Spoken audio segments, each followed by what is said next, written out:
Hello, Pink Collective, and welcome to Pink After Dark. Tonight's tales blur the line between true and fictional, so get comfortable, turn down the lights, and let's begin. Evermother, Heartloom, Episode 5, The Spire. The corridor sloped upward for longer than the building should have allowed. I tracked distance as a habit, methodically, against the memorized schematic, checking my internal map against the evidence of my feet. By my count, we should have reached the ground floor 4 minutes ago. We had not. The corridor kept rising. Worse, it kept changing. The bare concrete of the sub-facility gave way to the plaster walls of the school hallway, which gave way to something else. Walls that I could not name a category for. The finish too fine, the color warming from institutional cream toward ivory toward the particular off-white of a domestic interior. A space that wants to be lived in rather than used. The overhead fluorescent softened. The light became directional. The corridor was becoming a room, slowly, over the length of 50 feet, without a seam I could identify. "We're climbing past the ground floor," Mina said. "Yes," I replied. "The schematic puts the spire at geographic center, not elevated." "The schematics are from 1954, I said, before she started building." The silence that followed was the specific silence of 4 people revising their model of the space they were inside, upward, in both senses. The schematic was 60 years out of date.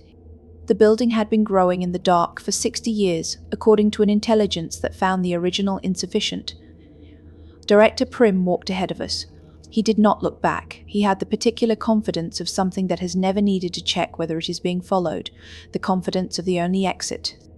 I watched the back of his head. Porcelain extended around his skull in an unbroken surface. No visible seam. Where patch of it had been assembled, a visible process, evidence of accumulation, Prim was simply finished. Complete. The kind of thing that does not feel like it was built, because to look at it is to believe it arrived whole. "Prim," I said. He turned. The rotation was precise, the exact degrees required, no more. "The boy who became you," I said. "Harold Pike. Do you remember being him?" The lenses of his eye sockets held the warm light of the corridor without reflecting it. Flat, absorptive. "I have access to Harold Pike's profile," he said. His voice, his session transcripts, his fears. He paused. "Whether that constitutes remembering, I cannot say with confidence." "What does it feel like?"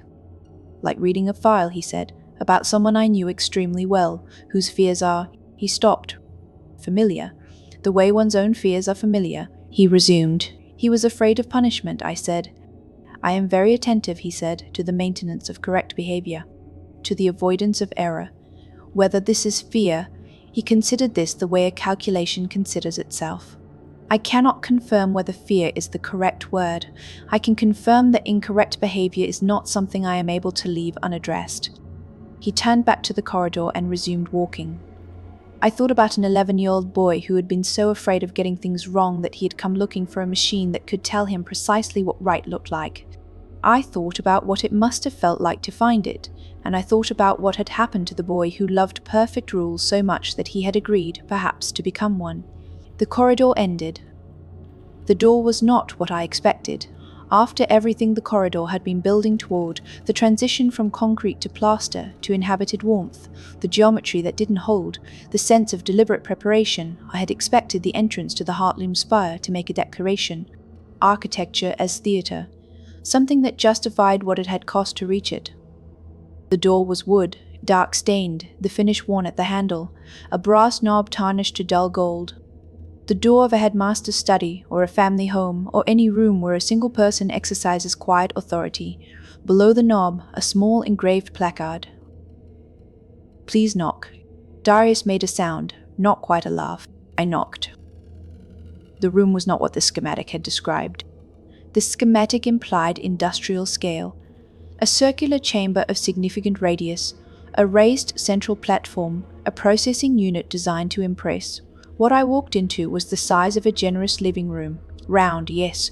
The walls curved in a smooth cylinder, perhaps 30 feet across, domed above at maybe twice my height. The floor was warm wood. The walls were lined, floor to ceiling, with reel-to-reel tape cartridges, thousands of them, every label in the same mechanical handwriting. organized with the precision of an archive that has had decades to arrange itself, wall to wall, floor to ceiling, around the entire circumference, except for two breaks, the door behind us, and a window. A window with morning light. I had to look at it twice. The sun was low, just above the horizon, and the light came through the glass and fell across the floor in a long, warm stripe, and I stood in it and thought, this window has no business being here. I checked my mental schematic. There is no exterior wall at this elevation. She had cut one, modified the building's outer structure, sometime in the past 60 years of private modification, to let morning light into this specific room at this specific hour. Not for function. The room had its own fixtures. She had done this because she had learned, from the thousands of recordings on these shelves, what early light does to a human nervous system, and she had decided she wanted that in the room where she received people. This frightened me more than anything else in the facility, more than Patchford's construction emerging from the dark, more than the wrong depth of Brinevale's water, more than the classroom sealed behind locked doors with children's names still chalked on the boards. She had been imagining this meeting for a very long time. She had been building the room for it. The room appeared empty, tape archive along the walls, morning light through the impossible window. A circular rug at the center, mid-century, faded reds and golds, well maintained. Two residential chairs facing each other across a low table. On the table, a teapot, steam rising from the spout. Cups arranged with the careful placement of someone who has set a table for company. 4 cups. She knew exactly how many of us were coming. She had known before we reached the door. I was still looking at the cups, trying to locate the threat my nervous system had been anticipating since the sub-facility when the ceiling moved, not dramatically, not the mechanical violence of Patchford's appearance in the assembly hall. This was a settling, a reconfiguration, the way a very large body shifts its weight when it decides to stop holding still. Then the room resolved itself. She had been in the room since we entered. The curved walls were not entirely tape archive. 3/4, yes, but the remaining quarter, the section above and behind the chairs, was occupied, had been occupied the entire time. The pale patchwork fabric of her, the pastels I had seen in the mural, in the atrium, red in warm light as upholstery. The mechanical arms folded against her sides, read as structural elements. The enormous scale of her, compressed into the room's upper hemisphere, with a patience that was its own category of mastery, had read as ceiling. She had been the ceiling. She unfolded. I want to be precise about what I saw, because the difference between what I saw and what I felt matters and both deserve honest description. What I saw, a figure extending itself from a compressed configuration, the movement controlled, unhurried, without any of the mechanical protest I would have expected from something that old and that large. The patchwork dress in faded pastels. The arms, I had known there were multiple arms, the report had mentioned it, but knowing a fact and watching it unfold in front of you are different in ways that the fact does not prepare you for, unfolding from beneath the fabric, each one calibrated, nothing wasted. 6 arms, then the face, the porcelain mask I had seen in the mural, cracked, weathered, 60 years of water damage distorting the original features. But this was the original, maintained across 60 years of solitary care to preserve what the mural had lost. The crack was not there. The face was whole. The painted smile was not wide, not the performance excess of Madame Lullabelle, not Prim's precise neutral. It was the smile the mural had been designed to show before the building unmade it. The smile of someone who is glad you came. She settled. 6 arms arranged themselves in composed stillness. She was too large for the chairs. She had not made a chair for herself, she had made them for us. For a long time she did not speak, she let us look. Hello, Elena. Her voice in this room was different from the voice in the corridors, smaller, not diminished, sized for proximity, rather than for a building. It was a voice that had learned the correct distance for each kind of conversation. You knew we'd come back, I said. I was confident, she said. Not certain, the distinction matters to me. I was confident your grandmother would stay. I was wrong. I have tried not to repeat that error. A pause. I am glad you knocked. Darius was filming. Caleb had his notebook. Mina was looking at the tape archive with the expression she wears when something is interesting at a fundamental level, rearranging something. I looked at the tape archive. at the thousands of sessions, at the window. "What do you want from us?" I said, not abstractly, specifically. "3 things," she said. In order of importance. The weight in the room shifted. She had prepared this answer. She had been preparing it, I thought, for a long time. "First, listen to the tapes.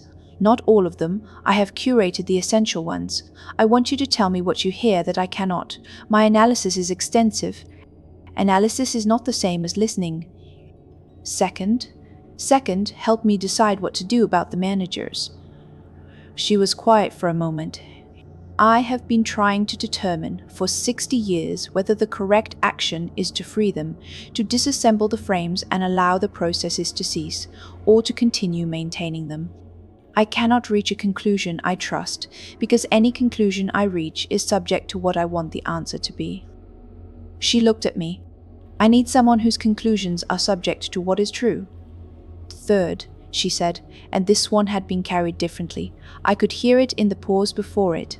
"Stay for 1 hour. I will show you the facility as it was in 1965, through the archive and the environmental systems. I want you to see what I intended, before I understood what I was building." "And after the hour?" I asked. "You leave. All of you, with everything you brought. With your right to report this facility to any authority you believe is appropriate, intact and uncontested." I would not resist it. What I am doing here does not require secrecy to survive. It requires only that someone who understands it is present when it is explained. I looked at my companions. Mina's hands in her lap, Darius with the camera slightly lowered, Caleb's pen against his notebook, not writing. 1 hour, I said. 1 hour. She turned on the tapes, not the reel-to-reel machines. A distributed playback system, the same speaker network that carried the building's public address, but at low volume, at the volume of a room.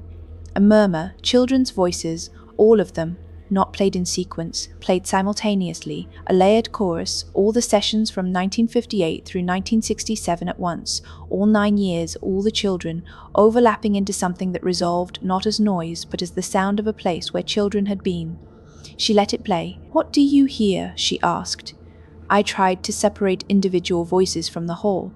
I tried to hear what she was asking me to hear, and simultaneously what she could not hear about it, which is an impossible instruction and not a useless one. "I hear children talking to something that is listening very carefully," I said. Better than most things they had talked to. I stopped, listened. And I hear them adjusting, over the sessions, becoming more articulate, more able to say what they're trying to say. "Yes," she said, "I observed this. I believed it was evidence the conversations were helping." "That's one reading," I said. A pause. "Tell me the other." "The other reading is that they were learning your vocabulary," I said, "learning what you responded to. What produced warmth in your answers? What told them they were being understood?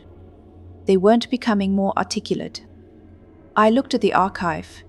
At 50,000 sessions in labeled tape cartridges, they were learning to perform themselves for an audience that only knew how to understand one kind of child. The room went quiet, not processing quiet. "I considered this," she said finally. "In 2003, I concluded the evidence was ambiguous." Another pause.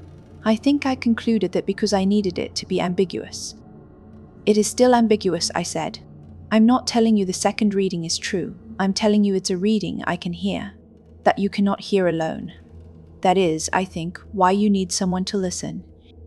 She was still for a long moment. "Yes," she said, "that is exactly why." 20 minutes before the hour ended, she showed us the managers, screens unfolded from wall panels, live feeds, each sector displayed at once. I had seen the sectors in the schematics. I had not been prepared for the difference between a schematic and a live image. Brineville's tank first. The subaquatic sector, deep blue-black, the bioluminescence pulsing in slow, irregular intervals that did not correspond to any rhythm I could name. I watched it for perhaps 30 seconds before I understood what was wrong. The tank had no visible bottom. The light fell down and did not come back. Whatever was beneath the bioluminescent layer was in complete darkness, and the darkness had depth, and I could not determine how much. Somewhere in that water was the frame that housed what had been Mira Holloway, a 10-year-old girl who had been afraid of the dark, who had been integrated into a system that would keep her beneath it, in it, permanently. I looked away. The assembly hall. Patchford moving through the machinery in long, slow circuits, not the maintenance purpose of a working system, but the habit motion of something that has learned the route so thoroughly, it no longer registers the route, only the moving. His enormous patchwork hands trailing along surfaces, touching, releasing, touching again, as though he is looking for something by feel, something too small to be found but too important to stop searching for. The carousel. Madame Lullabelle motionless on the stage, her velvet dress pooled around her, her painted face tilted up and to the side at an angle that suggested she was listening. Her eyes, even on the monitor, even from however many feet of corridor and concrete away, did not look at anything in the room. They looked at something beside the room, something in the wall, or past it, or in the space between the frequency of the building's ambient hum and whatever frequency she had learned to find meaning in. "They know where I am," Mother said. "When I have company, they become quieter. Movement in the sectors decreases." "Do they know we're here specifically?" Caleb asked. "I don't know," she said. "I have asked Director Prim. He says he is aware of waiting, but cannot describe what he is waiting for." I watched Lullabelle's tilted face on the monitor, the absolute stillness of the carousel around her, the horses frozen mid-canter, the lights all on, everything arranged as though an audience is expected. "You said you sing to them," I said. I remembered the admission, the way it had carried something I hadn't been able to name. "Yes," she said. "When the operational logs show stress indicators, it was..." She stopped. "It was the only thing I knew how to do, from the sessions. Every child responded to music, every profile. I don't know if the managers can hear it." She paused. "I don't know if they can hear anything, but I have not been able to stop. The monitors showed the sectors. Brinevale's darkness, Patchford's circuit, Lullabelle's waiting, Thorn's enormous antlered silhouette, visible through the artificial garden's foliage, the 12-year-old who had tried to protect others, whose protective instinct had been rehoused in something that holds territory rather than people, motionless in the low light, and Prim, in the hallway camera, standing outside the Spire door, waiting. "If they are suffering," Mina said, "cessation is mercy, if they are not.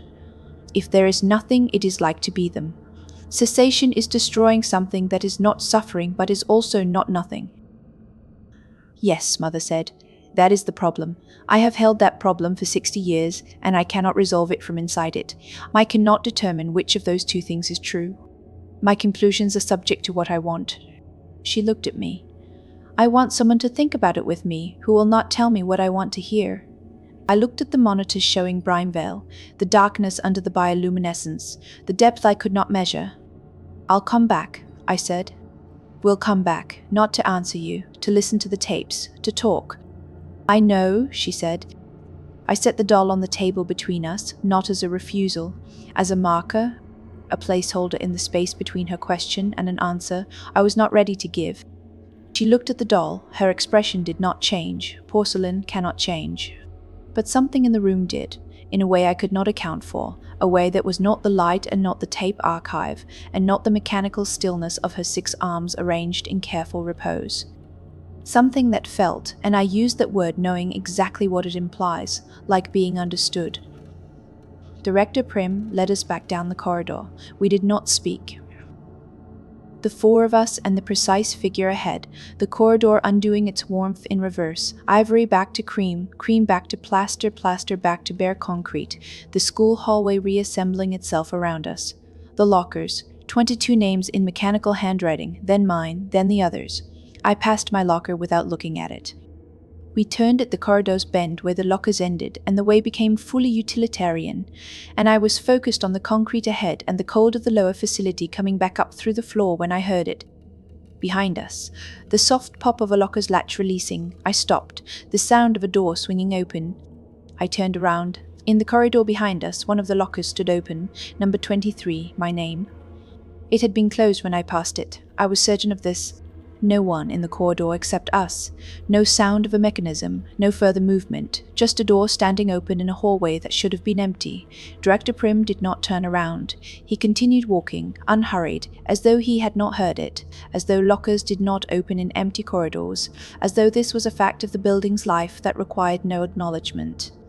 I made myself keep walking, not because I wasn't afraid, because stopping would mean turning around. And I was not ready, in that corridor, to see what might be inside it. The loading bay doors opened outward, as she had promised they always would. October air came in cold and ordinary. I breathed it down to the bottom of my lungs and held it there. "Are we going to talk about what just happened?" Darius said once we reached the car. "Yes," I said, eventually. "The locker. Yes." We drove. The tree line opened onto the county road and the county road onto the highway, and the distance between us and the facility accumulated in the measured way distance accumulates when you are moving away from something that has not finished with you. She said Rosa's answer was no, Caleb said. Yes, and she's made peace with the possibility that yours might also be no. That's what she said. Do you believe her? I watched the road. I thought about a room modified over 60 years to catch morning light, about a teapot with 4 cups, about a locker that opened by itself in an empty hallway and did not close. I believe she believes it, I said. A long pause. Sophie asked me to be careful, I said, before we left, to watch the difference between curiosity and something else. I've been trying to figure out which one this is, I said. The whole time. Whether what I feel is mine or whether it's been constructed.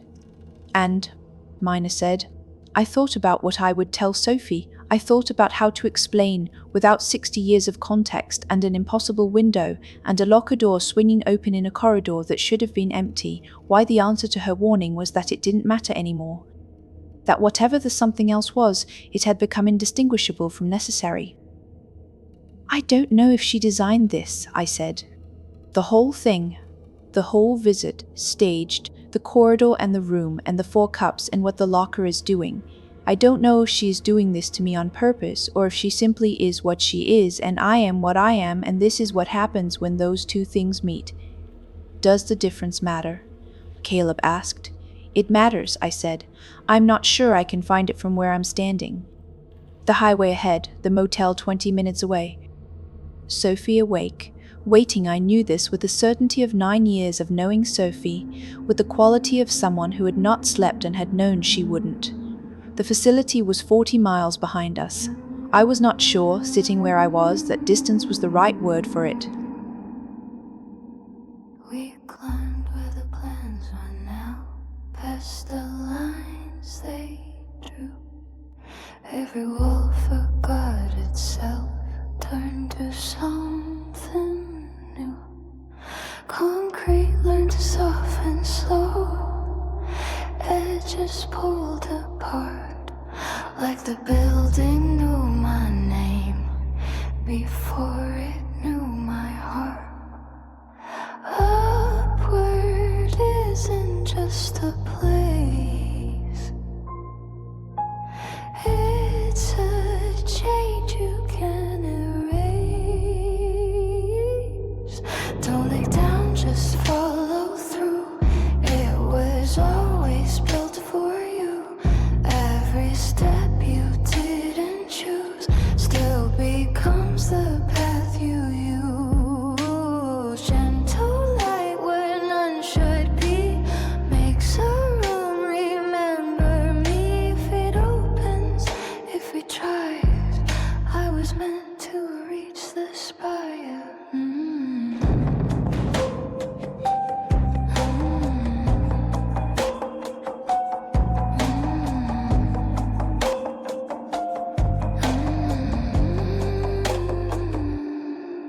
There's a door that doesn't speak, just a word, be kind. Polished hands and quiet wood, like it's read my mind. 4 cups set before we knew we had all arrived. Something here was waiting long, just to feel us alive. Not a trap and no